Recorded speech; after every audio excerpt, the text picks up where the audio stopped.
Uruguay की old Christians club rugby team Andes के ऊपर उड़ रही थी। फेयरचाइल्ड F227 में हंसी और उम्मीद भरी हुई थी। बाहर की दुनिया बर्फ और आसमान का एक शानदार फैलाव थी जब तक मौसम नहीं बदला। बादलों ने प्लेन को निगल लिया, टर्बुलेंस ने उसे जोर से हिला दिया और एक्साइटमेंट की जगह डर ने ले ली। पायलट डिसोरिएंटेड हो गए थे। उन्होंने एक जानलेवा गलती कर दी। सेफ्टी की जगह पहाड़ों के बीच उतर गए। मेटल चिल्लाया जैसे प्लेन चट्टान से टकराया। पंख टूट गए और फ्यूजलेस एक बर्फीली ढलान से नीचे गिर गया। चंद सेकंड्स में अफरा तफरी मच गई। फिर एक भयानक सन्नाटा छा गया। सर्वाइवर्स एक टूटे हुए शेल में जागे, मरे हुए लोगों और एंडीज की अंतहीन सफेदी से घिरे हुए थे। 45 लोगों में से कई चले गए थे। ठंड बहुत लग रही थी और हकीकत सामने आ गई। वे फंसे हुए थे, अकेले थे और एलिमेंट्स के सामने थे। पहाड़ उदासीन और विशाल उनकी नई दुनिया बन गए। सर्वाइवल अब दूर की बात नहीं थी, यह एक ही थॉट था। जीवन के लिए लड़ाई शुरू हो गई थी।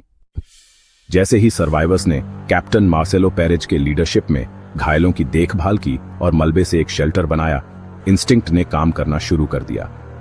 ठंड लगातार बढ़ रही थी, जिससे उन्हें रातें लंबी होने के कारण गर्मी के लिए एक साथ चिपकने पर मजबूर होना पड़ा। उन्होंने खाने के टुकड़ों को राशन किया, चॉकलेट, क्रैकर्स, वाइन, ये उम्मीद करते हुए कि रेस्क्यू जल्द ही आएगा। एक ट्रांजिस्टर रेडियो बाहर की दुनिया से उनका नाजुक लिंक बन गया। हर दिन वे खबर के लिए सुनते थे, उम्मीद से चिपके रहते थे। लेकिन दिन एक साथ धुंधले हो गए और पहाड़ों ने उनके आइसोलेशन का मजाक उड़ाया। छोटें और खराब हो गईं और ज्यादा दोस्त ठंड से खो गए। फिर 11वें दिन रेडियो ने एक करारा झटका दिया। सर्च ऑपरेशन बंद कर दिया गया था। दुनिया ने उन्हें छोड़ दिया था। सन्नाटा और निराशा छा गई। अगर उन्हें जीवित रहना था तो यह उनके अपने हाथों से होगा। रेस्क्यू का सपना फीका पड़ गया। सर्वाइवल उनका एकमात्र मिशन बन गया। जब खाना खत्म हो गया तो भूखमरी शुरू हो गई। उनके दोस्तों के शव बर्फ में प्रिजर्व्ड थे, भोजन का एकमात्र स्रोत बन गए। यह फैसला बहुत मुश्किल था, एक ऐसी लाइन जिसे कुछ ही लोग पार करने की कल्पना कर सकते थे। रॉबर्टो कैनेसा ने तर्क दिया, उनके दोस्त चाहेंगे कि वे जीवित रहें। एक समझौता हुआ, अगर मैं मर जाऊं तो मेरे शरीर का इस्तेमाल जीवित रहने के लिए करो।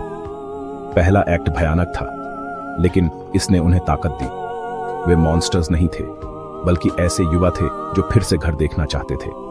इस भयानक पोषण ने उन्हें जीवित रखा, दोस्ती से भी गहरा एक बंधन बनाया। उन्होंने जीवन चुना, लड़ते हुए मृतकों का सम्मान किया। जीवित रहने की इच्छा उनके चुनाव के आतंक से ज्यादा थी। हफ्ते बीत गए और एक एवलांच ने और जानें ले ली। ये महसूस करते हुए कि रेस्क्यू कभी नहीं आएगा, नंदो पर्राडो और रॉबर्टो कैनेसा पहाड़ों को पार करने के लिए निकल पड़े। बिना किसी गियर या मैप के वे डिटर्मिनेशन और खोए हुए लोगों की याद से प्रेरित होकर अननोन में चढ़ गए।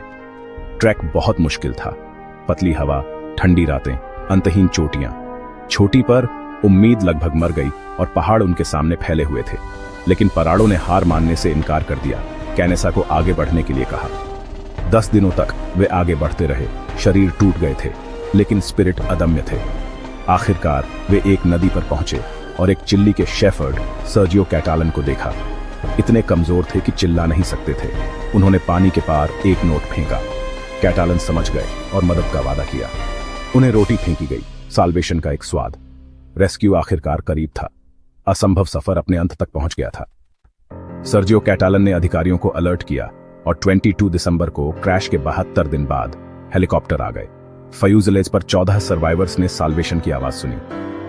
कमजोर और दागदार, उन्हें आखिरकार रेस्क्यू कर लिया गया। दुनिया उनके दर्दनाक अनुभव और उनके जीवित रहने के तरीके की सच्चाई से हैरान थी। उनकी कहानी ने विवाद खड़ा किया, लेकिन जैसे जैसे डिटेल्स सामने आई, समझ बढ़ी। सर्वाइवर्स के समझौते को आतंक के रूप में नहीं, बल्कि ह्यूमन स्पिरिट के एक टेस्टामेंट के रूप में देखा गया।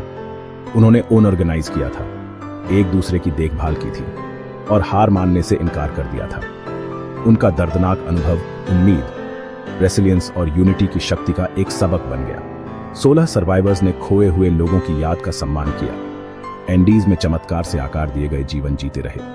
उनकी कहानी बनी हुई है, एक रिमाइंडर कि सबसे अंधेरी जगहों में भी जीने की इच्छा चमत्कार पैदा कर सकती है।